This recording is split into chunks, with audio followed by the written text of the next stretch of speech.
7h, 10h sur Radio Courtoisie, suivez la ligne droite. Ce matin, André, vous allez nous parler de la formation académique des responsables politiques. Vous devriez logiquement nous parler de l'ENA.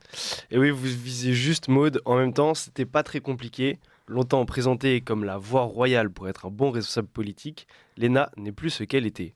D'abord parce qu'elle n'existe plus. Emmanuel Macron avait annoncé en 2021 la suppression de ce véritable totem de la fonction publique d'État pour le remplacer par un institut du service public. Une opération de communication qui se voulait être en rupture avec le système dont il est en réalité l'incarnation. Créée en 1945 par le grand général de Gaulle, l'ENA sélectionne quelques 80 élèves par an pour former une élite censée se déverser dans les grands corps d'administration de l'État, comme la Cour des comptes, le Conseil d'État, l'Inspection générale des finances et encore tant d'autres. Mais l'ENA était surtout connue pour être aux antipodes des oukases d'inclusivité et de diversité de notre époque, puisqu'il ne vous aura pas échappé, Maud, que l'ENA est avant tout l'antichambre du pouvoir, et cela se traduit par un incontestable entre-soi politico-médiatique. D'ailleurs, ce n'est pas pour rien que l'on appelle les diplômés de l'école les énarques, archos signifie en grec pouvoir, et le suffixe arc signifie oligarchie. On parle donc de l'oligarchie du pouvoir. Illustration de cette oligarchie, sur les 82 élèves de la promotion 2019-2020, un seul était fils d'ouvrier. Déjà en 1964, le célèbre sociologue Pierre Bourdieu écrivait Les Héritiers, livre dans lequel il dénonçait que l'école était, je cite, monopolisée par les héritiers de la culture dominante. Mais qu'apprennent les élèves dans cette école ? Eh bien, n'ayant pas perdu mon temps à cirer les bancs de la fac et n'ayant jamais eu l'audace de préparer ce prestigieux concours, je me garderais bien de donner des leçons sur le contenu des cours de l'ENA.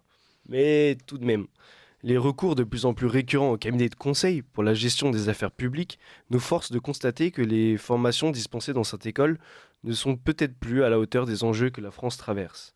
Et ces recours au cabinet de conseil, étrangers pour certains d'entre eux, provoquent parfois des questionnements légitimes sur la préservation des intérêts français et des scandales. Le plus connu et récent est évidemment le McKinsey Gate, vous l'avez tous en tête. C'est ce cabinet de conseil qui avait offert ses services lors de la crise sanitaire avec près de 19 missions en planchant sur la vaccination, les tests ou encore le pass sanitaire. Autant de missions qu'un haut fonctionnaire doit pouvoir mener. Plus inquiétant encore, entre 2018 et 2021, McKinsey représentait seulement 1% des dépenses de conseil de l'État, derrière Capgemini 5% et Eurogroupe 10%. Mais celui qui parle le mieux de l'ENA, c'est notre ami Philippe Devilliers. En préparant cette chronique, j'ai rouvert son livre. Le moment est venu de dire ce que j'ai vu. Il consacre un chapitre entier à son ancienne école.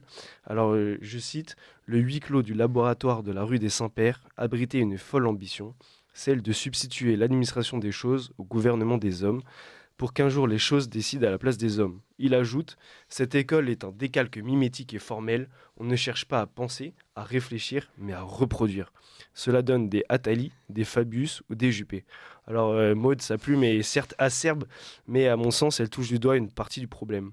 Au fond, l'ENA, c'est la fameuse phrase d'Audiard. On est gouverné par des lascars qui fixent le prix de la betterave et qui ne sauraient pas faire pousser des radis. Une citation qui est d'ailleurs bien à propos dans le contexte de crise agricole que nous traversons. Absolument. Et pourtant, l'ENA a formé de nombreux dirigeants politiques. Oui, et ça c'est plutôt inquiétant. De grandes promotions ont vu défiler des hommes et des femmes politiques qui ont été aux responsabilités.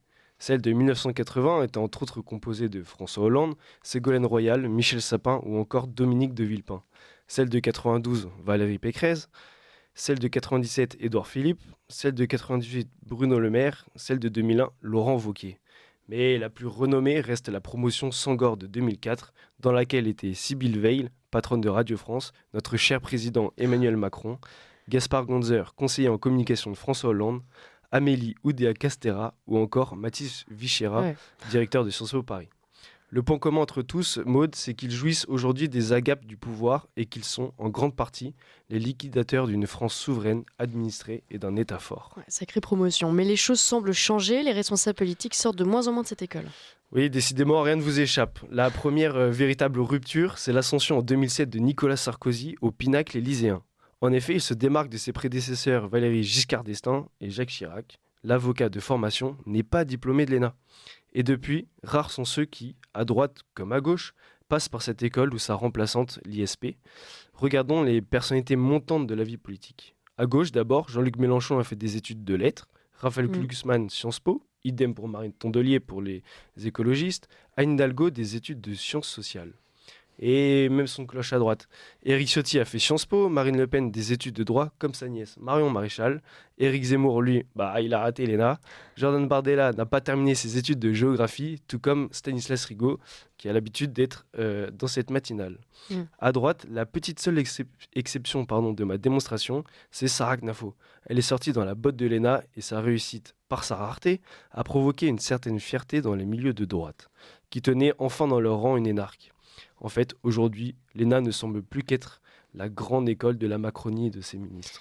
Ne pas faire de grandes écoles fait-il de ces personnalités des mauvais dirigeants politiques ? Certainement pas. Enfin, je pense même l'inverse. À l'occasion d'un verre militant, Jordan Bardella disait aux adhérents du syndicat étudiant La Cocarde la chose suivante.